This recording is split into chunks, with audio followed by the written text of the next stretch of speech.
Hi, welcome to another episode of Pia Cricket Chat. I was going to talk about the Brisbane Test, but then the whole Ash thing came up. So I think this video is going to be two parts. We talk about the Brisbane Test, but then focus on India's greatest match winners. I think there was the right decision made. Rohit Sharma winning the toss and bowling. Unfortunately, India bowled pretty poorly. Uh, Again, the lengths weren't right, and the second day Australia really had that base and they could go on from 100, 110 for three. And Travis Head has a special liking to Indian bowling, similar to Saeed Anwar and Shiv Narayan Chandrapal. These guys always used to score against India, and Travis Head continued on his merry way.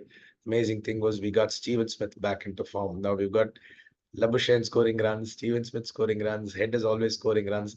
So slowly the pieces are falling into place for Australia in terms of the batsmen scoring runs. The minute Australia had 400 plus on the board, I was thinking there's no way India survived this test unless it rains. And on cue, India lost 4 wickets. I think Smith or Labuschagne or Khwaja, they've said that the first 30 balls, 40 balls, 50 balls is very important. You just got to let those balls go. And if you look at Jaiswal, if you look at Gill, if you look at Kohli, I think they all played a shorter ball and got out unnecessarily. Kohli was shocking because the ball was probably at the eighth stump or something, but he went for it. So, and I think let's be completely honest, it was great that India awarded the follow on. A lot of celebration about that, rightly so, because the series is 1-1 going into the MCG. But we had only 220 overs of play out of a possible 450. Even if there were 300 overs of play, India would have lost that test. So Australia thoroughly outplayed in Test 1, totally dominated India in Test 2, totally dominated India in Test 3.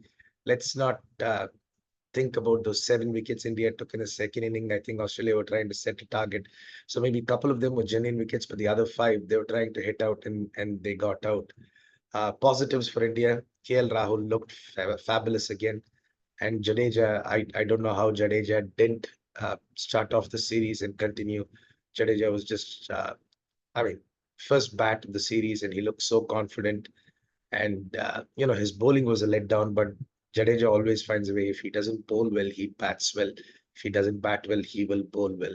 So he's actually the first name on the team sheet overseas, along with Jasprit Bumrah. You just cannot let a player like Jadeja sit on the bench. But this management has taken strange decisions. Positives for Australia, their bowlers look in fine rhythm. Hazelwood missing out is unfortunate for them. I don't know why they rushed him back. Smith making runs is a big positive. Head continues to make runs.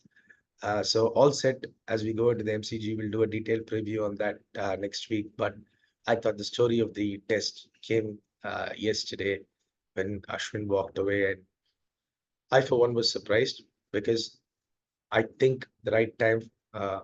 Who am I to decide when Ashwin should walk away? But I thought if he'd felt that strongly, he would have walked away after the New Zealand series, or probably waited till the end of the Border Gavaskar series.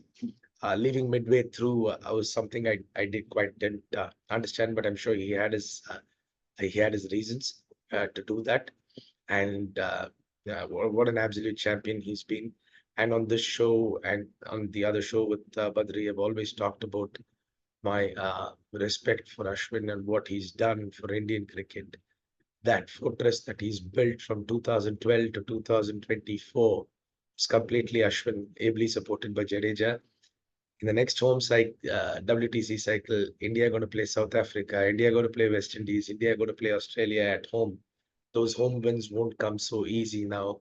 What we took for granted with Ashwin is going to be a lot more difficult. And I've always believed, said this many times, that Ashwin has been very underrated in India, and his absence will be felt starting today. And but what a career, what a champion! Wishing him all the best in his future endeavors.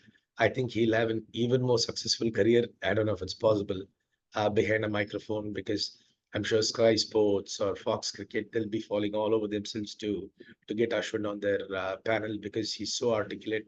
He can read the game brilliantly, and the best thing about Ashwin is he went out on his terms, and I really am so happy for him for that. Although I still feel I mean, there was rumors of retirement yesterday, and I thought Rohit Sharma is going to retire because, to be completely honest, Rohit Sharma should have retired before Ashwin, not Ashwin.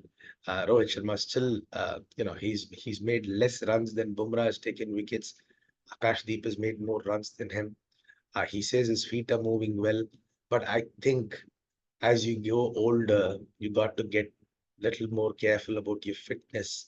And I think Rohit's fitness is letting him down because being slightly overweight, you're not able to get or make those initial movements to get to the ball, and that is where he's found wanting. And you know, I think the bell has rung. One of the greatest Indian players is called time, and I think there'll be a few more done at the end of this BGT, especially if batting doesn't continue to click.